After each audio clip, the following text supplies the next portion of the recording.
विमला जी अपने कमरे से निकलती हुई अपनी बहू सुमन से बोली, बहू, रात के 10 बज रहे हैं। राहुल अभी तक घर पर नहीं आया और तू चैन से बैठी हुई है। कैसी पत्नी है तू? अपने पति को संभाल कर रखना भी नहीं आता। उसे फोन लगाकर पूछ तो सही कि कहाँ है और कितनी देर लगेगी उसे आने में।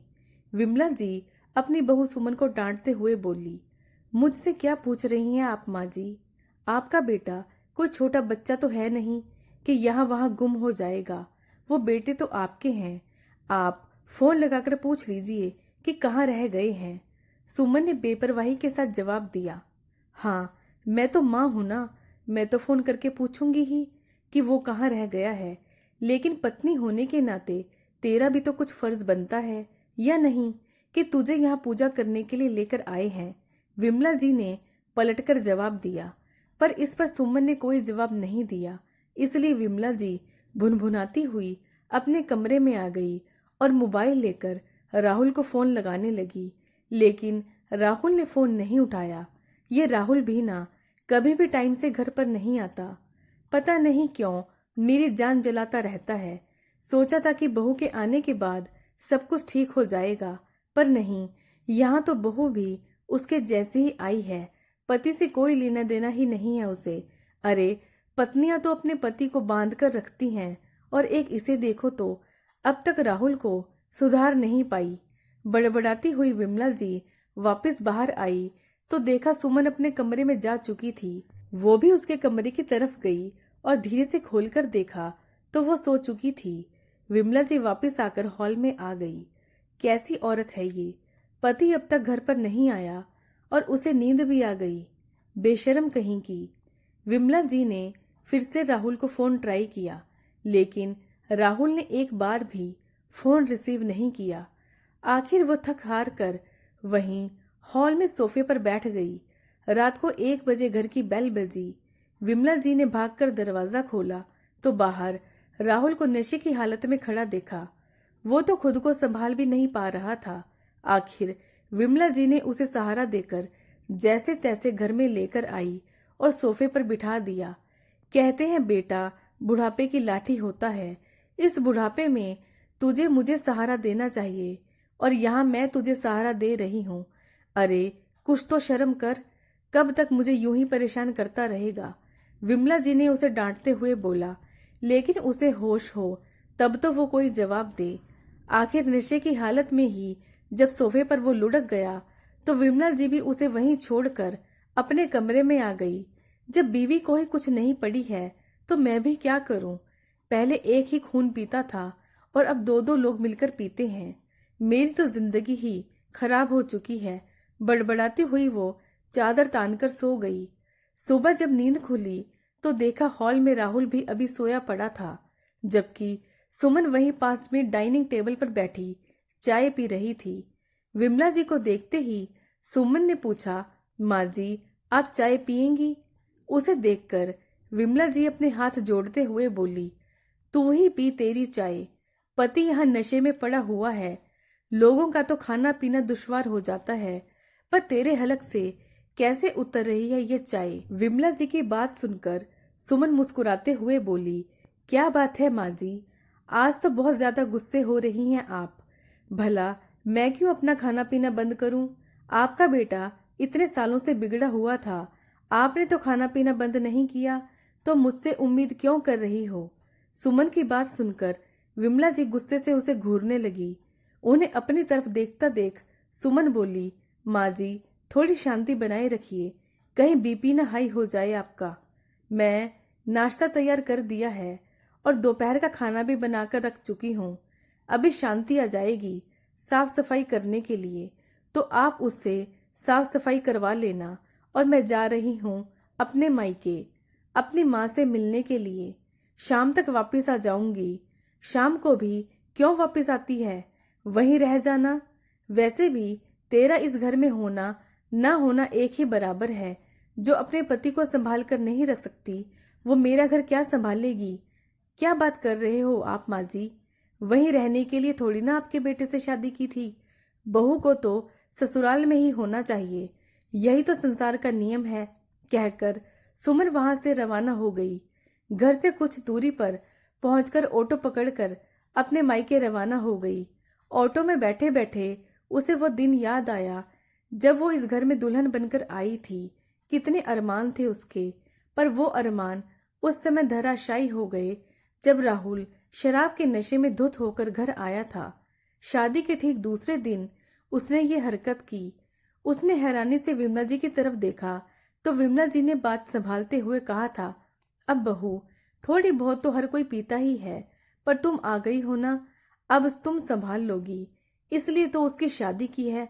सावित्री तो अपने पति की जान यमराज से वापस लेकर आ गई थी, तुम्हें तो सिर्फ उसे सुधारना है। विमला जी की बात सुनकर सुमन हैरान खड़ी रह गई। मतलब अपने बेटे को सुधारने के लिए उन्होंने उसकी जिंदगी तो दांव पर लगा दी। पूरी रात सुमन के दिमाग में यही बात चलती रही। दूसरे दिन सुमन पग फेरे के लिए गई तो मायके वालों ने भी यही जवाब दिया, बेटा थोड़ा बहुत तो आजकल हर कोई पीता है, ये तो तुम पर निर्भर करता है कि तुम उसे कैसे संभालती हो। एक पत्नी चाहे तो क्या नहीं कर सकती, और फिर इसके अलावा कोई कमी तो नहीं है, थोड़ा बहुत एडजस्ट तो सबको करना पड़ता है। पिता तो उसके थे नहीं, माँ ने जरूर इतना कहा, बेटा जैसे भी हो अपना घर संभाल ले, अगर तू छोड़कर भी आई तो यहाँ तेरे भाई भौजाई रखेंगे, इसकी कोई गारंटी है क्या?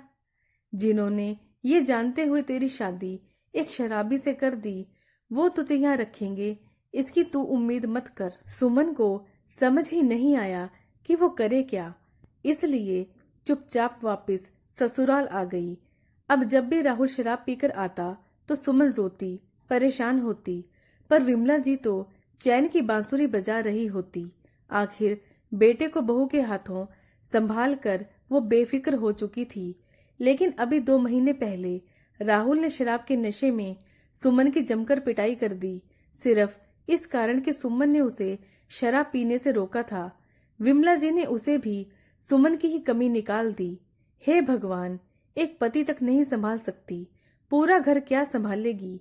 मैंने तो ये सोचकर अपने बेटे की शादी की थी कि घर में बहू आएगी, उसे सुधार देगी, लेकिन ये तो उल्टा उसे परेशान करने का काम करती है। अब तेरे सारे नाजो नखरे तो उठाता है, तेरे खर्चे उठाता है, फिर तू हर समय उसके पीछे पड़ेगी तो हाथ नहीं उठाएगा तो बेचारा क्या ही करेगा। थोड़ा प्यार से संभाल कर। जब मायके वालों से कहा तो वो भी लोग हमदर्दी जताकर चले गए। भाभी तो ये तक कहकर चली गई कि एक पति नहीं संभाल सकती तो कर ही क्या लोगी तुम, दोबारा लौटने की सोचना भी मत। हम अपना देखें या तुम्हारा देखें, तुम्हारी माँ को रख रखा है, वही बड़ी बात है। सो सुमन ने भी सोच लिया कि जब रहना ऐसे ही घर में है तो या तो जिंदगी भर मार खाते रहो और रोते रहो, या फिर बेशर्म हो जाओ और अपना रास्ता खुद चुनो। सुमन ने दूसरा रास्ता चुना। सुमन को धीरे धीरे ये बात समझ में आ गई कि राहुल उससे लड़ता झगड़ता तभी था जब वो शराब के नशे में होता था, वरना तो वो सुमन से अच्छे से ही बात करता था। इसलिए वो अब राहुल से जब वो नशे में होता तो ज्यादा कुछ कहती भी नहीं थी। उसने 1-2 बार नौकरी के लिए कहा तो विमला जी ने हंगामा कर दिया। इसके बाद राहुल ने नशे की हालत में विमला जी के कहने पर उसके साथ काफी गाली गलौज किया था, इसलिए उनके सामने उसने नौकरी के लिए कहना ही छोड़ दिया। पर उसे नौकरी तो करनी ही थी, पढ़ी लिखी तो थी ही, आत्मनिर्भर तो उसे बनना ही था, पर आखिर बाहर कैसे जाए, इसलिए अक्सर मायके का नाम लेकर निकल जाती थी। अभी 1 सप्ताह पहले इंटरव्यू देकर आई थी, वहां से कॉल आया था तो आज वहीं जा रही थी। वहां पहुंची तो उसकी नौकरी पक्की हो गई। उसने सारे जरूरी पेपर्स डिपॉजिट कर दिए। उसे दूसरे ही दिन से ज्वाइन करने को कह दिया गया। जब वापस लौटकर आई तो राहुल भी होश में आ चुका था। विमला जी गुस्से में बैठी उसे घूर रही थी। जैसे ही उसने घर में कदम रखा, विमला जी बोली, आ गई महारानी अपने मायके वालों से मिलकर। यहाँ सास और पति भूखे बैठे हो, उससे कोई लेना देना नहीं, बेशर्म कहीं की। विमला जी की बात सुनकर सुमन बोली, कैसी बात कर रहे हो आप माँ जी, खाना बनाकर तो गई थी आपके लिए, फिर मेरा इंतजार क्यों कर रहे थे आप? सुमन, कहाँ गई थी तुम? अभी तुम्हारी मम्मी का फोन आया था, तुम तो मायके पहुंची ही नहीं, अचानक राहुल ने कहा। राहुल की बात सुनकर सुमन ने राहुल की तरफ देखा और कहा, मुझे नौकरी मिल गई है, कल से ज्वाइन करनी है। हाँ, ये देखो, ये होता है औरत का तिरिया चरित्र। मायके का नाम लेकर पता नहीं कहाँ घूमती फिर रही है और हमारे घर की इज्जत को उछाल रही है। विमला जी बीच में ही बोली, माँ, मैं बात कर रहा हूं ना, आप बीच में क्यों बोल रहे हो? तुम्हें नौकरी की क्या जरूरत है सुमन? तुम्हारी सारी जरूरत तो पूरी कर रहा हूं मैं। राहुल ने शांतिपूर्वक सुमन से पूछा। तब सुमन ने कहा, मुझे मेरे मायके का कोई संबल नहीं है, मुझे अपना संबल खुद बनना है, इसलिए मैं नौकरी ज्वाइन कर रही हूँ। मैं इसलिए नौकरी ज्वाइन कर रही हूँ ताकि मैं अपने अंदर इतनी हिम्मत जुटा सकूं कि मैं आपके सामने खड़े होकर ये कह सकूं कि आप शराब छोड़ रहे हो या मुझे। उसकी बात सुनकर राहुल सख्ते में आ गया, जबकि विमला जी अपना माथा पीटते हुए बोली, हाय राम, पति को छोड़ने की बात कर रही है बेशरम, अपना घर अपने हाथों से तोड़ रही है। ऐसा नहीं कि पति को सुधारने की कोशिश करे, बल्कि जो है उसे भी बिगाड़ रही है। बस कीजिए माँ जी, बहुत बोल दिया आपने। मैं कोई नशा मुक्ति केंद्र नहीं हूँ, एक इंसान हूँ जिसकी अपनी जिंदगी है और मुझे अपनी जिंदगी के बारे में सोचने का पूरा हक है। पर मैं इस रिश्ते को तोड़ने से पहले इस रिश्ते को एक मौका देना चाहती हूँ। बताइए राहुल जी, आप नशा छोड़ेंगे या फिर पत्नी? राहुल काफी देर तक मौन रहा, फिर कुछ सोच समझकर बोला, ठीक है, जब तुम इस रिश्ते को एक मौका देना चाहती हो तो मैं ये मौका लूंगा। कब ज्वाइन करना है तुम्हारा नशा मुक्ति केंद्र? उसकी बात सुनकर जहां सुमन के चेहरे पर मुस्कुराहट आ गई, वहीं विमला जी बिल्कुल हैरान खड़ी रह गई। उनकी आंखों में से आंसू निकल आए। आखिर इतनी कोशिशें जो विमला जी नहीं कर पाई, वो सुमन ने कर दिया। दूसरे दिन ही राहुल ने नशा मुक्ति केंद्र ज्वाइन कर लिया और कुछ महीनों मशक्कत के बाद उसमें वाकई परिवर्तन हुआ। उसने शराब पीना छोड़ दिया और आज विमला जी ने अपनी उस बेशरम बहू की नजर उतारती नहीं थकती। दोस्तों, अगर आपको मेरी पोस्ट पसंद आई तो प्लीज मेरे चैनल को सब्सक्राइब करना बिल्कुल ना भूलें। लाइक करें, शेयर करें, कमेंट करें। Thank you so much.